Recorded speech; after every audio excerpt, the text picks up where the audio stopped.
हिंदू धर्म की पहचान, राम मंदिर, इसके सहारे बीजेपी कोशिश करेगी कि वोटरों को अपनी ओर मोबिलाइज किया जाए। लेकिन बीजेपी को भी पता है कि सिर्फ राम मंदिर के भरोसे आप चुनाव नहीं जीत सकते। ऐसा लगने लगा है कि चुनाव पार्टियां नहीं लड़ रही हैं, चुनाव स्कीम्स लड़ रहे हैं। कास्ट पर ज्यादा स्टेक लगा रहे हैं राहुल गांधी। कांग्रेस की कोशिश है या विपक्ष की कोशिश है कि धर्म की तोड़ जो है वो जाति से निकाली जाए। बीजेपी ने पैठ लोअर ओबीसी में ज्यादा बनाई है बनिस्पत अपर ओबीसी के। लोग कहते हैं कि पुलवामा की वजह से चुनाव बीजेपी जीत गई, लेकिन जो लाभार्थी वाला जो एंगल था वो लोग भूल जाते हैं। 2023 के विधानसभा के चुनाव जो हैं ये आईपीएल का फाइनल होगा, और जो 2024 को है का जो फाइनल होगा वो वर्ल्ड कप का फाइनल होगा। बीजेपी क्या है? कांग्रेस प्लस काउ, मतलब कांग्रेस जो सोशल वेलफेयर की बातें करती है और उसमें एक धर्म का मुलम्बा बीजेपी ने चढ़ा दिया।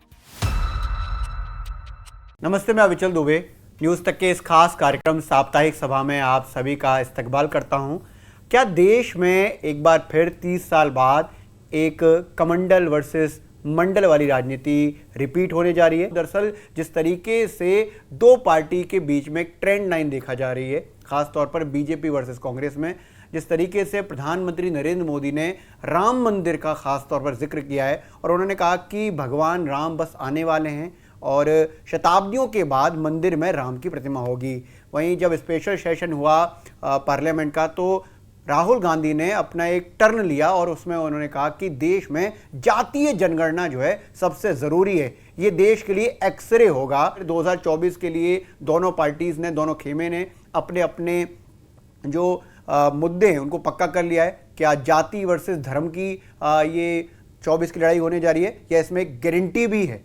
हमारे साथ इस पूरी चर्चा में बातचीत करने के लिए संजय जी हैं, संजय कुमार, जो CSDS के प्रमुख हैं, और हमारे साथ मिलिंद खांडेकर हैं जो तक चैनल्स के हेड हैं। सर, संजय सर, सबसे पहले तो आपके पास आते हैं कि जिस तरीके से दो ट्रेंड्स देखे जा रहे हैं और ख़ास तौर पर इनको हम जाति वर्सेस धर्म कह सकते हैं, क्योंकि जिस तरीके से वाचाल तरीके से बातचीत आई है, लग तो ऐसी रहा है कि इस पर अब ठोस तरीके से अपनी बात कही जा रही है। अविचल, मुझे लगता है कि बिल्कुल अगर आप विधानसभा के चुनाव को देखें और खासकर जब अगले साल लोकसभा के चुनाव होंगे तो दो ध्रुवों पर मोबिलाइजेशन, पॉलिटिकल मोबिलाइजेशन होगा। अगर हम बीजेपी की बात करें तो वो धर्म का सहारा लेंगे, और इस बात की चर्चा होने लगी है कि 22 जनवरी की तारीख तय की गई है राम मंदिर के उद्घाटन के लिए। तो कहीं ना कहीं हिंदू धर्म की पहचान, राम मंदिर, इसके सहारे बीजेपी कोशिश करेगी कि वोटरों को अपनी ओर मोबिलाइज किया जाए। और उनके लिए ये जरूरी भी है क्योंकि विपक्षी पार्टियां सब जातिगत आधार पर मोबिलाइज करने की कोशिश करेंगी।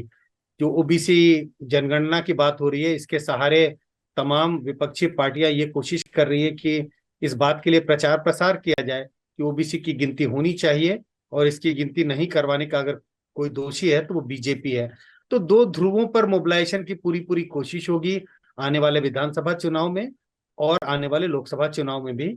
तो दो ध्रुवों पर राजनीति घूमती हुई मुझे दिखाई पड़ रही है। मिलिंद सर, जिस तरीके से संजय सर ने साफ तौर पर कह दिया कि दो ध्रुवों पर ही ये राजनीति दिखाई दे रही है, अभी से अगर देखें तो बीजेपी उस ट्रेंड को तो पा चुकी है। नहीं, देखिए, बात ये है कि अगर राष्ट्रीय स्वयंसेवक संघ या जनसंघ या भारतीय जनता पार्टी, इनके तीन, जिसको वो कोर मुद्दे कहते हैं, जो मतलब सरकार में आने से बहुत पहले से उनकी मांग रही है, वो तीन मांगे थी कि भाई अनुच्छेद 370 हटाया जाए जम्मू कश्मीर से, राम मंदिर का अयोध्या में निर्माण होना चाहिए और यूनिफॉर्म सिविल कोड लगना चाहिए। तो जो पहले दो उनके कोर इश्यूज थे या जो वो लाना चाहते थे, ये 2014 में तो इनको ज़्यादा उठाया नहीं गया, लेकिन जब 2019 में जीत हो गई तो तुरंत से उन्होंने 370 को हटा दिया। फिर सुप्रीम कोर्ट का फैसला भी आ गया उसी साल राम मंदिर को लेकर कि वहाँ मंदिर बनना चाहिए। तो जो अगर आप राजनीतिक रूप से देखें या आइडियोलॉजिकली देखें तो ये पुराना जो संघ का सपना रहा है उसमें दो बातें वो पूरे करने जा रहे हैं। मंदिर भी बनने जाना है, 370 भी हट गया। यूनिफॉर्म सिविल कोड को लेकर भी बातचीत तो चल ही रही है कि भाई ड्राफ्ट बन रहा है, उसको कैसे लागू करना है, ये बात हो रही है। तो मुझे लगता है कि जैसे कहा जाता है अंग्रेजी में कि हिस्ट्री रिपीट्स इटसेल्फ। तो जो 1990 के आसपास हमने कमंडल और मंडल की लड़ाई देखी, जो आज की पीढ़ी है शायद वो उसको ये समझ में नहीं आएगी कमंडल क्या है और मंडल क्या है जी। तो जब कांग्रेस पार्टी 1989 में चुनाव हारी थी तो एक सरकार बनी थी जो कि वीपी सिंह जिसके विश्वनाथ प्रताप सिंह उसके प्रधानमंत्री बने थे, और उसको लेफ्ट ने भी समर्थन किया था और राइट ने भी, मतलब बीजेपी ने भी बाहर से समर्थन किया था और लेफ्ट ने भी। तो उस समय हुआ ये था कि उसी बीच में लाल कृष्ण आडवाणी उन्होंने कहा कि वो अयोध्या तक एक रथ यात्रा निकालेंगे मंदिर बनाने के लिए। तो ये माना जाता है कि विश्वनाथ प्रताप सिंह ने उसके जवाब में मंडल आयोग की सिफारिशें लागू कर दी कि जो अन्य पिछड़ी जातियां हैं, ओबीसी है, उनको 27% आरक्षण मिल जाए। पहले जो आरक्षण था वो मैं ये नौकरियों की या शिक्षा की बात कर रहा हूँ, तो वो सिर्फ जो है वो SC/ST के लिए था। तो वो लागू करने से जो शॉर्ट टर्म में उस वक्त अगले 10 सालों में अगर हम देखें तो, हालांकि एनडीए की भी सरकार बनी, 1996 में भी बनी, 98 में भी बनी, लेकिन जो पहला राउंड ये माना जाता है कि जीत हुई मंडल की, और कमंडल मतलब जो धर्म है वो हार गया था। लेकिन 2014 के बाद में हमने वापस देखा कि पहिया घुमा और बीजेपी बहुत हावी हो गई है। तो अब आप जो ये संजय जी ने कहा कि दो ध्रुव बन गए हैं, तो वापस कांग्रेस की कोशिश है या विपक्ष की कोशिश है कि धर्म की तोड़ जो है वो जाति से निकाली जाए। मतलब बात वही आइडेंटिटी की कि मैं हिंदू हूँ या मेरी जाति है, यही लड़ाई है। और ये 2024 के चुनाव में मुझे लगता है बड़ा मुद्दा होगा।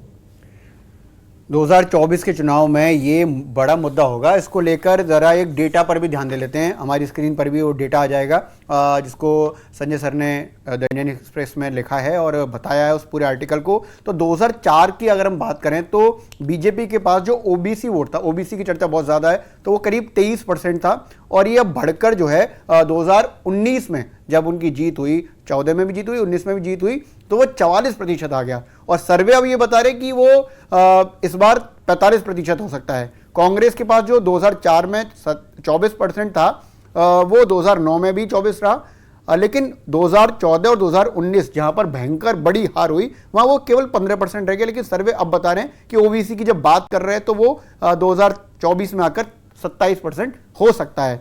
लेकिन जो बड़ी बात है, सबसे इंपॉर्टेंट चीज है, वो है रीजनल पार्टी, जो क्षेत्रीय पार्टी हैं, छत्रप हैं, उनके पास ये 2004 में जो वोट शेयर था ओबीसी, जिस पर ही वो सबसे ज्यादा खेलते हैं, वो 43% था, और सर्वे बता रहे हैं 2024 में ये सिर्फ 23% रह जाएगा, क्योंकि 2019 का भी हिसाब किताब देखें तो वो 27% रह गया था। संजय सर, सबसे पहला कमेंट आपका ही चाहूंगा कि जो असली खेला हो रहा है, क्या ये रीजनल पार्टीज से जो वोट शेयर निकल रहा है और बीजेपी के पास जा रहा है, और अगर अब देखें कि 24 में आकर ओबीसी वोट पर अगर बात कर रहे हैं कांग्रेस पार्टी, तो वो तो कांस्टेंट हो जाएगा। अगर अब 27% आता है तो 24% 2004 में जब सरकार बनी थी तब उनके पास था वो उतना वोट शेयर। देखिए, आपने जिन आंकड़ों का जिक्र किया वो क्या बताते हैं? वो ये बता रहे हैं कि अगर रीजनल पार्टियों की बात करें तो रीजनल पार्टियों का कोर जनाधार था ओबीसी वोट। ये जो तमाम रीजनल पार्टियां हैं, चाहे आरजेडी की बात करें, जेडीयू की बात करें, यूपी में अगर आप समाजवादी पार्टी की बात करें, इन सारी पार्टियों का कोर सपोर्ट बेस था ओबीसी वोट, जिसके आधार पर वो अर्ली 90s में एक तरह से भारत की राजनीति में अलग अलग राज्यों में उनका विस्तार हुआ। लेकिन धीरे धीरे जब से बीजेपी शासन में आई है 2014 के बाद, रीजनल पार्टियों का ओबीसी का में जनाधार और कांग्रेस में भी जो ओबीसी की जो पहचान थी वो श्रिंक करने लगा, वो सिकुड़ने लगा, और उसका हिस्सा जो है वो खिसक कर बीजेपी की तरफ चला गया है। तो बड़ी संख्या में आपने जिस आंकड़ों का जिक्र किया, 23% से लेके वो 44 और 45% ओबीसी वोट बीजेपी की तरफ जाता हुआ दिखाई पड़ रहा है। नुकसान दोनों को हो रहा है, कांग्रेस को भी और रीजनल पार्टियों को भी। अब एक ऐसा मोड़ आया है राजनीति में, देश की राजनीति में, जब रीजनल पार्टियां और उसके साथ अब कांग्रेस भी शामिल हो गई है और इस बात को लेके अपनी आवाज बुलंद कर रही है कि देश में ओबीसी की गिनती होनी चाहिए। तो और वो इस बात को ये संदेश देना चाहते हैं कि ओबीसी के साथ अन्याय हुआ है देश में। पहले तो कई सालों तक ओबीसी को आरक्षण नहीं मिला, जब आरक्षण भी मिला तो ट्रंकेटेड आरक्षण है। भले उनकी संख्या जो है वो कहीं ज्यादा है जितना उनको आरक्षण दिया गया है, 27% आरक्षण है, लेकिन उनकी संख्या ज्यादा है। और इस बात को लेकर डिबेट होता रहता है, तो संख्या ज्यादा है तो है कितना, और जनगणना नहीं हुई, इनकी गिनती नहीं हुई है, इनके सामाजिक आर्थिक स्थिति के बारे में कोई विवरण नहीं है। तो इसलिए रीजनल पार्टियां इंक्लूडिंग कांग्रेस इस बात का डिमांड कर रही हैं कि ओबीसी के साथ न्याय हो, सामाजिक न्याय हो, आर्थिक न्याय हो और राजनीतिक न्याय हो। और उसके लिए जरूरी है कि ओबीसी की पहले गिनती होनी चाहिए। और इस पर जब अब बिहार सरकार ने ओबीसी की गिनती कराई, आंकड़े पेश किए, और आंकड़ों से ये नजर आता है कि ओबीसी का जितना अनुमान लगाया जाता था बिहार में, ऐसा अनुमान था 52-55% है, लेकिन गिनती के बाद ये पता चल रहा है ये 63% है। तो रीजनल पार्टियों का जो क्लेम है उसकी और पुष्टि होती है, वो कि कहते हैं कि ओबीसी के साथ अनदेखी हुई है, उनके सामाजिक, आर्थिक और राजनीतिक हितों की अनदेखी हुई है। देखिए, नंबर्स तो उनके कहीं ज्यादा हैं, लेकिन उनको जो फायदा दिया जा रहा है रिजर्वेशन का सेंट्रल गवर्नमेंट जॉब्स में, सेंट्रल गवर्नमेंट के एजुकेशनल इंस्टीट्यूशन में, वो उसकी बराबरी का नहीं है। तो इसके इर्द गिर्द वो राजनीति करने की कोशिश हो रही है कि इस बात को लेके जनता के पास जाएं कि भाई गिनती होनी चाहिए। और कौन सी पार्टी है जो गिनती से परहेज कर रही है या बचने की कोशिश कर रही है? वो बीजेपी है।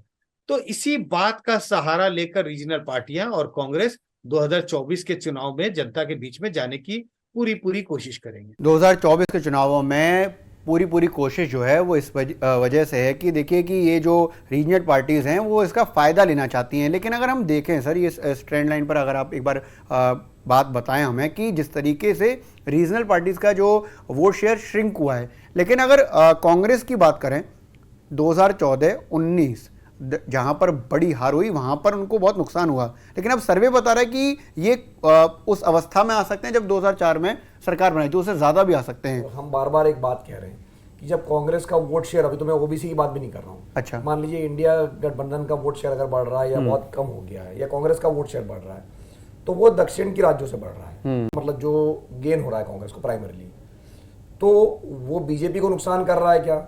मतलब अगर आपको बीजेपी को हराना है तो वो जो 45% अभी जैसे ओबीसी का हम वोट शेयर देखें, तो बीजेपी का जो अपना वोट आ रहा है, और संजय जी इस पे और प्रकाश डालेंगे, वो प्राइमरीली उत्तर भारत से आ रहा है, जहां से उसकी ज्यादातर सीटें आ रही है उत्तर पश्चिम से आती है, पूरब से कुछ हद तक आती है।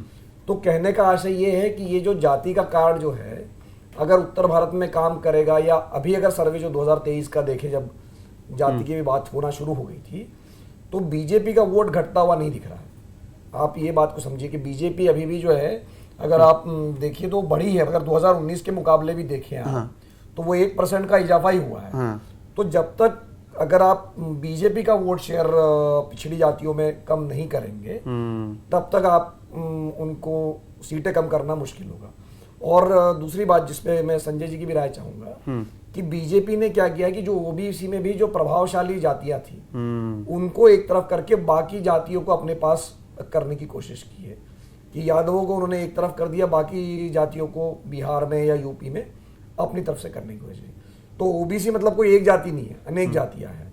और जैसे बिहार में हमने डेटा देखा कि ईबीसी जो है वो करीब 35-36% है, और जो ओबीसी है या जो जिनको आप उसमें भी अगर हम आगे पीछे वालों का अगर हिसाब करें, अपर ओबीसी और लोअर भी, तो मैं ये कह रहा हूँ, तो वो बीजेपी का जो नजर रही है वो अपर ओबीसी के भी बंटवारे पे रही है। वो नहीं चाहती है कि भाई जैसे अगर यादवों को एक तरफ कर दिया जाए और बाकी लोगों को हम अपनी तरफ से कर लें। तो ये प्रयोग 2014 के बाद से बीजेपी ने, मतलब सिर्फ 2015 में बीजेपी फेल हुई थी जब बिहार में चुनाव हुआ था, अदरवाइज ये प्रयोग हमेशा कामयाब रहा। इसकी वजह यह है कि बीजेपी ने इस बात का पूरा आकलन किया, एक विश्लेषण किया होगा निश्चित रूप से, और ये देखा कि ओबीसी जिसको हम कहते हैं, तादाद तो उनकी बड़ी है, लेकिन उसमें तमाम जातियां हैं। और इस बात का आकलन किया गया कि इनमें एक डिवीजन है, अपर ओबीसी और लोअर ओबीसी। ये सामाजिक, शैक्षणिक और आर्थिक और राजनीतिक दृष्टिकोण से भी देखें तो तीनों आधार पर ओबीसी को दो भागों में बांटने की संभवतः बांटा जा सकता है, अपर ओबीसी और लोअर ओबीसी।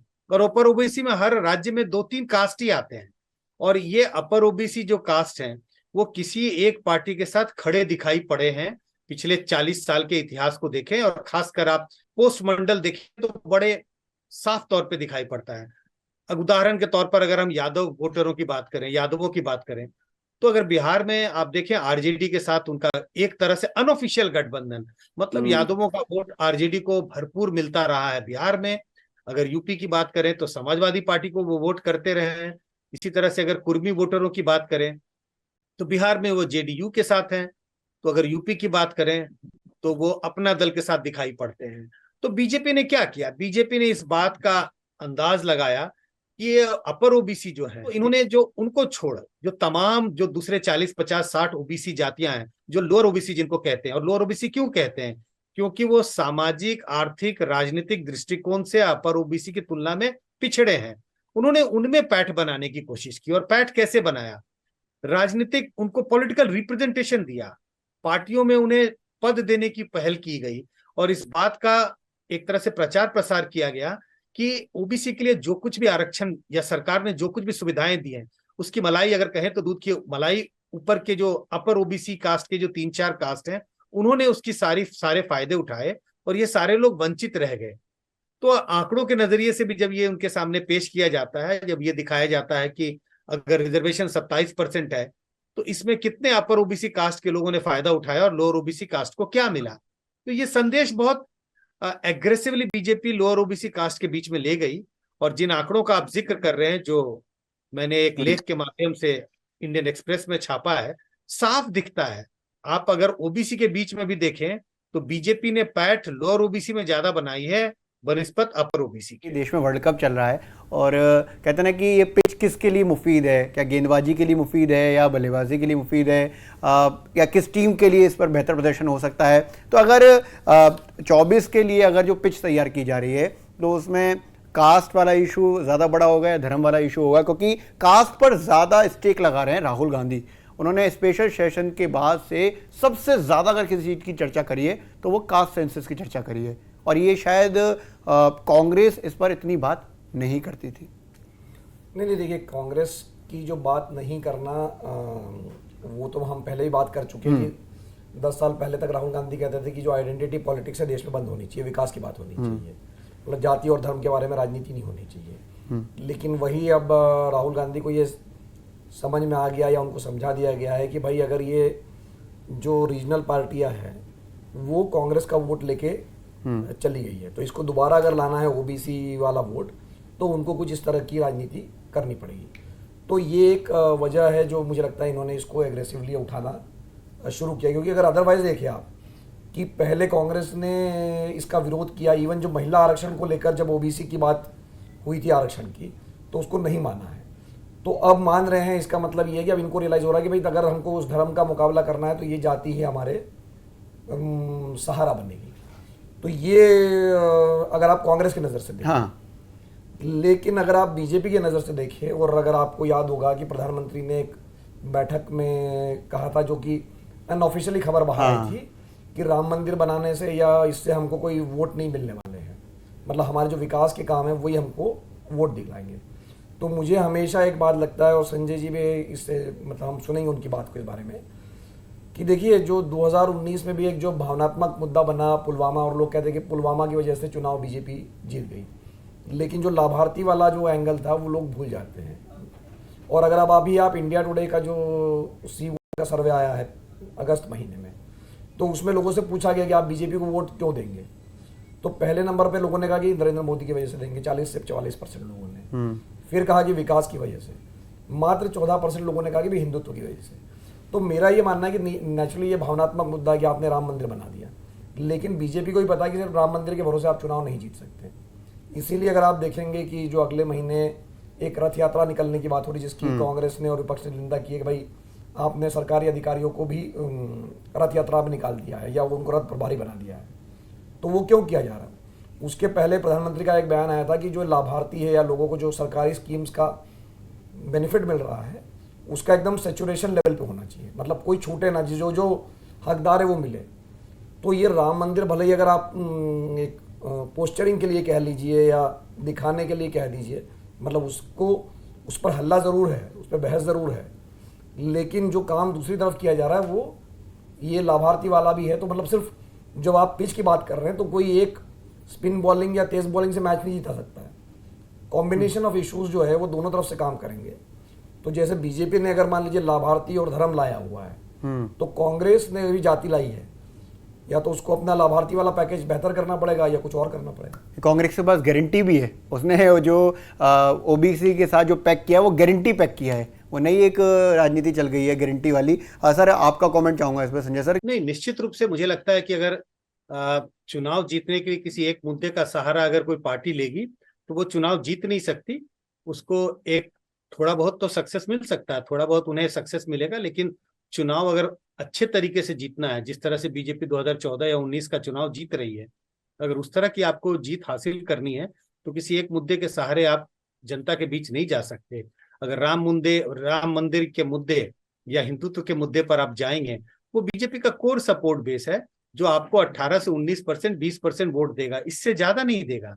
इसके अलावा एड ऑन वोट्स होते हैं जिसमें लाभार्थी भी है, एक लेयर है। अगर आप एक केक को इमेजिन करें तो उसमें कई लेयर्स होते हैं, नीचे में एक मोटी सी परत होती है, तो बड़ी वाली परत जिसको बेस कहते हैं, आप उसको हिंदुत्व का वोट अगर आप मान लें तो वो तकरीबन 20% है।